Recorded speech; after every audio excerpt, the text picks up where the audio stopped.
3 weeks ago, I started a brand new Etsy shop, no audience, no ads, with the goal of making $4,000 per month selling digital products. 2 weeks ago, I posted a video about how my shop did the first 6 days after its launch, and today I'm going to give you an update of how my shop is doing now. In this video, I'm going to talk about my shop's growth, changes that I've made, things that are working, areas where I can improve, and also the next steps I'm going to take in order to grow my shop.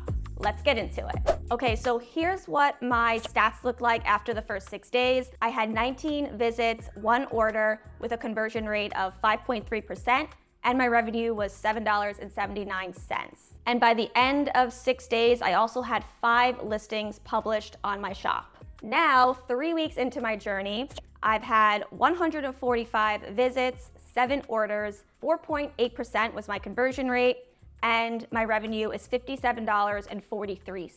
And as you can tell, there is an upward trend of visits, so that's really good. It's not like my visits are dropping super low anymore. So I think within my 3rd week, I'm really starting to see some good amount of traffic to my shop. And as of this recording, I have 10 different products on my shop, but 11 total listings because I am A/B testing 1 listing. And here's my current traffic breakdown. You can see that Etsy has brought 78% of visits, which makes sense that the majority of traffic is coming from Etsy because I'm not really doing too much external traffic driving right now. But it does say that 22% of my visits are from either direct and other traffic or social media. So social media, those 2 visits are definitely from Pinterest, and the direct and other traffic, it says 30 visits from that. I don't really know what that is. It could be Pinterest because I put my shop link in my Pinterest bio, but I really just think that it's Etsy not being able to track where some visits are coming from for one reason or another.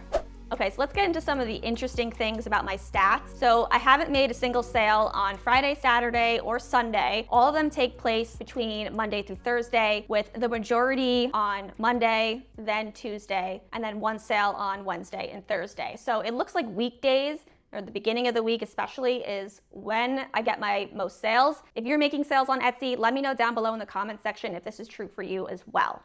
Another interesting thing is that almost all sales except 1 sale, were made within the last 6 hours of my 24-hour sale window. So if you saw my first update video, you'll know that I'm having a grand opening sale, and I'm doing this for the first 30 days at least. But each day I'm resetting the clock for the sale. So it's a 24-hour sale. And that's because when you have a 24-hour sale, you'll see the hours count down on your listing. And in my opinion, I thought that would create urgency for people shopping. So I don't know if the strategy is working or if it's just a coincidence. If you've done 24-hour sales before, let me know if you were getting more purchases near the end of that sale. Now, out of my 11 listings, only 3 listings are actually selling.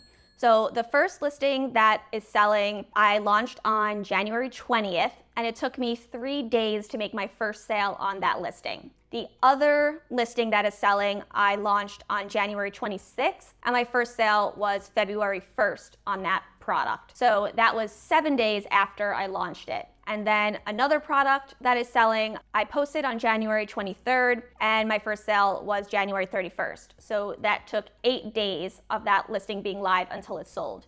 Just thought that was interesting information for you guys. I haven't launched something yet and then got a sale on the first day. The quickest I got a sale was 3 days after posting a listing, but the other 2 listings took about a week. Now, another important thing to mention is only 1 of my listings is responsible for the majority of my sales. So 4 out of my 7 sales was from 1 single listing, and this is normal. If you're making consistent sales, let me know if this is also true for you in the comment sections. But what I have seen is that certain products, and usually just a handful of them, are going to inevitably bring in the most traffic and make you the most sales. And this kind of highlights the importance of why persistence and continuing to create products is very important. Though you don't need like hundreds of listings in order to start to see success, you do need to test multiple products or multiple versions of 1 product before you see success usually. And when something starts to sell a lot, then you can actually double down.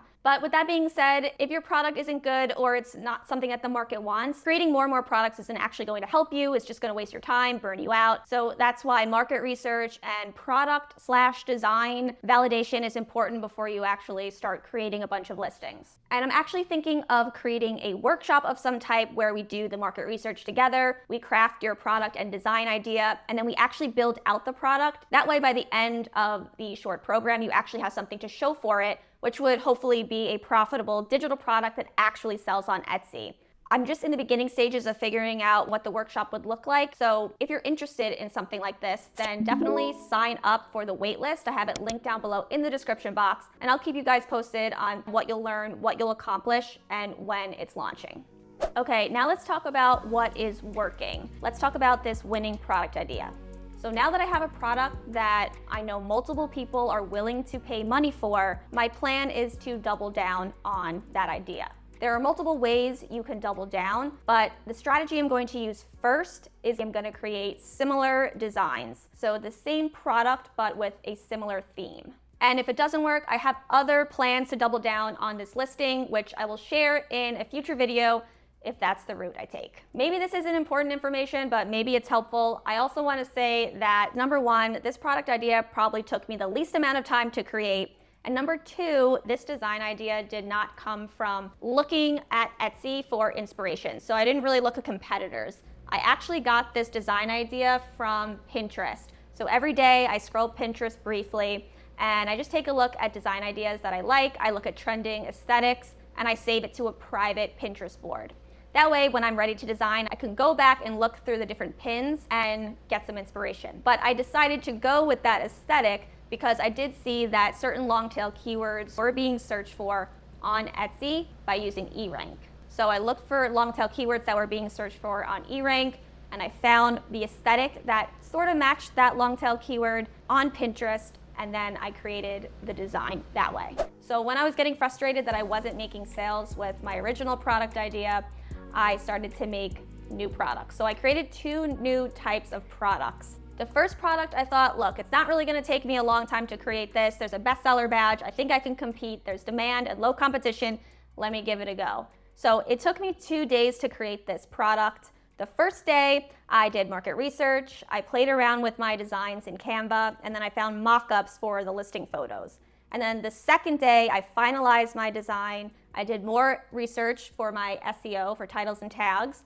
I created the listing photos, the listing descriptions, and I launched it. So it took me 2 days. And this is a product that I sold for $5. So this product sold once. And my thought was, well, I can create different designs with this product. So once I create it once, I can do what I'm doing with my other product type and just continue to create more designs and make more sales. And then I also thought, well, since this product is in the same niche as my original product, then it's going to bring targeted traffic into my shop. So even if they don't buy that listing, they might find something else that they like, or they'll put multiple things in their cart. So that was my other motivator.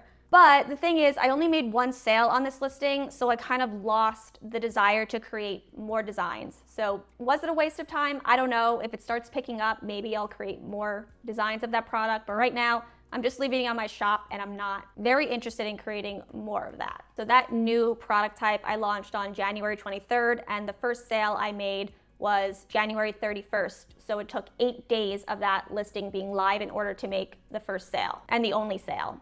Now, the second product type I created, it took me significantly more time. I think it took me about a week to create this product. And I launched that one on January 29th, and it's been 11 days, and I have not made a sale yet. This one I decided to create because I realized this is gonna be confusing because you guys can't really see the behind the scenes of this, but I'm gonna use elements of this product that I created in other areas of my business. But if I was just making it for Etsy, I probably wouldn't have done it, because what I noticed with this product is that there's a ton of quantity. There's a ton of people selling a lot of these. For example, you can see if you search for Instagram templates on Etsy, you'll see that people are selling like 100 or 200 Instagram posts in a bundle. I find that very hard to compete with. The only way to really get around that is to niche down. But you have to make sure that there's demand for that niche down product. And I actually might try to niche this product down more. So if I end up doing that and it ends up working, I'll definitely keep you guys updated. Now, over on Instagram, I'm sharing more live and frequent updates of this shop journey. And people are asking me, how do I know when a product is worth creating based on competition and demand? So I thought it'd be helpful if I show you the search volume and competition levels that I was actually looking at on eRank that helped me make the decision, yes, this is a product that's worth my time creating. So there are 3 types of keywords that I talk about, which are broad, focus, and long tail keywords. So a broad keyword is a general phrase such as business template or Canva template or marketing template, etc. Then you have focus keywords, which are a little bit more niche specific or product specific. So for example, ebook template. And then you have long tail keywords, which are more specific. So it could be something that is product specific and target audience specific, or product specific and aesthetic specific. So let's just use the example ebook template. That would be an example of a focus keyword. And I will link an affiliate link to eRank down below in the description box if you want to check it out. But on eRank, here was the search volume and competition levels for the word ebook template. So you can see that there are over 4,000 searches and the competition is 22,000. Meaning that there are 22,000 plus listings on Etsy that use the keyword term ebook template. Now for the new product that I decided to create, the one that sold once, here is what my focus keyword data looked like. So there were almost 4,000 searches for this focus keyword on Etsy, and the competition was 9,600. So if you look at the search and competition for ebook template versus the focus keyword for the new product that I created, there are other variables for sure, but if you're just going by the numbers, it's easier to stand out creating the product that I decided to create because the demand to competition ratio is much smaller. Now, if we look at a long tail keyword such as recipe ebook template on eRank, you can see that there are 117 searches for this very specific long tail keyword, and the competition is 1,500. And for my long tail keyword, there were 460 people searching for it, and 3,200 people using it in their listing. And if you do the quick math and you just divide the Etsy competition by the searches, you can see that there's less competition per search for this keyword. This isn't the only way you determine if a product is worth your time creating, but this is one factor that can help you determine if creating this product is worth your time. So the next steps to grow my shop is number 1, double down on the product that's selling the best in the way that I talked about earlier in this video. Number 2, I'm still going to experiment with new designs based on competitor research, Pinterest, and also SEO research. Number 3, I think I'm gonna pin a little bit more on Pinterest, but only really focusing on the products that are already selling, because if it's working on Etsy, it will probably work on Pinterest. And 2 other things I might do, but maybe not right away, is I wanna grow an email list, and I wanna create other complementary products to my original product idea using the same colors, fonts, and elements that are already working on the product ideas that are selling the best. And then if those also start selling, I will bundle those together, but that's a little bit in the future, maybe month 2 or 3, so stay tuned. I'm gonna keep updating you guys on how my shop is doing. If you like these videos, let me know down below or give it a thumbs up. And let me know if you guys have any questions. If you're interested in that workshop idea of me helping you create a profitable product that actually sells on Etsy, don't forget to sign up for the waitlist. That's also linked down below. As always, guys, thank you so much for watching, and I'll catch you in the next one.